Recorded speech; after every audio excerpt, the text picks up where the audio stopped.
একজন এমি মার্তিনেজ আছে বলেই আর্জেন্টিনা আজ দুর্বার গতিতে ছুটছে। এমি আছে বলেই আর্জেন্টিনা হাঁটতে ভুলে গেছে। তার গ্লাভস যেন মাকড়সার জাল। তিনি চীনের মহাপ্রাচীর। সতীর্থরা তাকে ডাকেন দিবু নামে, ভক্তরা ডাকেন বাজ পাখি বলে। সব ছাপিয়ে এমি হয়ে উঠেছেন আস্থা ও নির্ভরতার প্রতীক। আর্জেন্টিনার জার্সিতে তিনি যতগুলো ম্যাচ হেরেছেন তার চেয়ে বেশি ট্রফি জিতেছেন। মাস্টারমাইন্ড কোচ স্কালোনির ট্যাকটিক্স কোনো কাজে আসতো না যদি এমিলিয়ানো মার্টিনেজ নামের কেউ না থাকতো।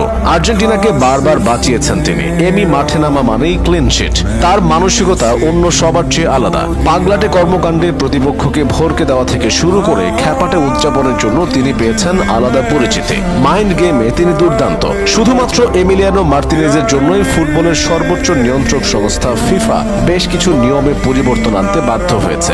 এখন থেকে গোলকিপাররা পেনাল্টি নিতে আসা প্লেয়ারের মনোযোগ নষ্ট করার মতো কোনো কাজ করতে পারবেন না। পেনাল্টি নেবার সময় বাড়িয়ে দেরি করিয়ে দেওয়া যাবে না। গোলকিপাররা গোল পোস্ট এবং নেট ছুঁতে পারবেন না। একজন এমি মার্তিনেজ আছেন বলেই এত সব কাণ্ড ঘটছে। অথচ এই পথটা তার জন্য সহজ ছিল না। কেমন ছিল মার্তিনেজের উত্থানের পেছনের গল্পটা? কিভাবেই বা হয়ে উঠলেন সেরাদের সেরা? মার্তিনেজের জীবনের বেশিরভাগ কেটেছে যাযাবরের মতো। সুদূর আর্জেন্টিনা থেকে আর্সেনালের বয়সভিত্তিক দল নিয়েই ইউরোপের ফুটবলের সাথে পরিচয় তার। তবে মূল দলে নিয়মিত সুযোগ পাচ্ছিলেন না। 2014 বিশ্বকাপের ফাইনালে মারিও গোটজের শেষ মুহূর্তের গোলে স্বপ্ন ভঙ্গ হয় আর্জেন্টিনার।